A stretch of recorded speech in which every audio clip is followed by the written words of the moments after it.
Eight पे commission, क्या अगले महीने से बढ़कर आएगी सैलरी पेंशन? ये सबके दिमाग में है टेंशन। हम आपको बताएंगे इस वीडियो में विस्तार से। नमस्कार, आप देख रहे हैं न्यूज 18 का डिजिटल प्लेटफॉर्म। मैं हूं आपके साथ श्रुति श्रीवास्तव।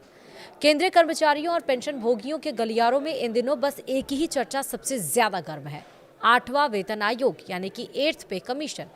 चाय की चुस्कियों के बीच हो या दफ्तर के लंच ब्रेक में, हर किसी की जुबान पर एक ही सवाल है कि आखिर बढ़ी हुई सैलरी का तोहफा कब मिलेगा। सोशल मीडिया पर चल रही तमाम अटकलों ने इस उत्सुकता को और ज्यादा बढ़ा दिया है। कोई दावा कर रहा है कि जनवरी से ही बैंक खाते में बढ़ा हुआ पैसा आने लगेगा, तो कोई महंगाई भत्ते यानी कि डीए के बंद होने की अफवाहों से डरा हुआ है। इन तमाम कयासों और सोशल मीडिया के शोर शराबे के बीच एक आम कर्मचारी के लिए सच और झूठ का फर्क करना मुश्किल हो गया है।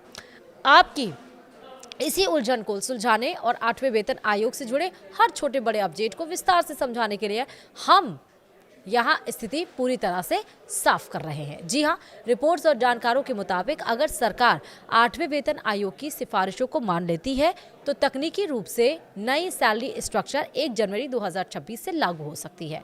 लेकिन यहाँ एक पेंच है जिसे समझना जरूरी है। लागू होने का मतलब यह नहीं है कि उसी तारीख को पैसा आपके खाते में आ जाएगा।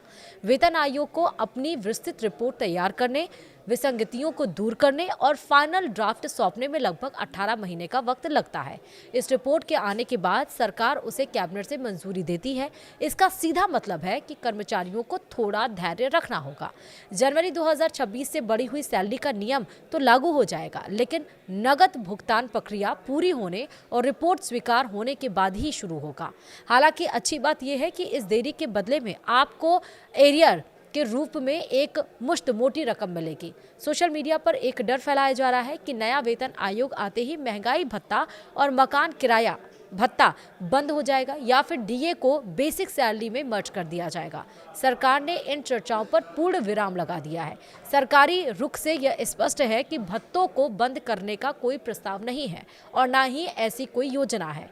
वहीं महंगाई भत्ता यानी कि डीए और पेंशनरों के लिए महंगाई राहत यानी कि डीआर की व्यवस्था पहले की तरह ही जारी रहेगी। इसमें किसी भी तरह की कटौती या बदलाव की आशंका बेबुनियाद है। ये भत्ते अखिल भारतीय उपभोक्ता मूल्य सूचकांक यानी कि AICPI IW के आधार पर हर 6 महीने में रिवाइज होते रहेंगे। यानी जैसे जैसे महंगाई बढ़ेगी, आपकी सैलरी और पेंशन में राहत का घटक भी उसी अनुपात में बढ़ता रहेगा।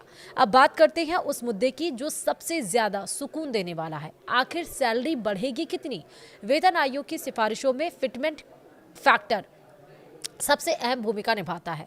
7वें वेतन आयोग के दौरान यह फैक्टर 2.57 रखा गया था, जिसके आधार पर बेसिक सैलरी तय हुई थी। यानी कि 2,57,000 रखा गया था, जिसके आधार पर बेसिक सैलरी तय हुई थी। अब जो खबरें आ रही हैं उनके मुताबिक 8वें वेतन आयोग में फिटमेंट फैक्टर को बढ़ाकर 2,86,000 या उससे ज्यादा किया जा सकता है। अगर यह अनुमान सही साबित होता है तो कर्मचारियों की बेसिक सैलरी में जबरदस्त उछाल देखने को मिलेगा।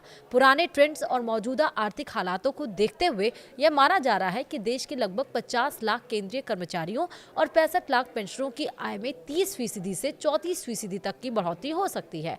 इसके ऊपर से नई बेसिक सैलरी पर जब डीए और डीआर जुड़ेगा तो कुल वेतन में होने वाला इजाफा आपकी जीवन शैली को बेहतर बनाने में मददगार साबित होगा। अब आपको पता चला तो वीडियो को ज्यादा से ज्यादा लोगों को शेयर करिए और इसी के साथ वीडियो में इतना ही। नमस्कार।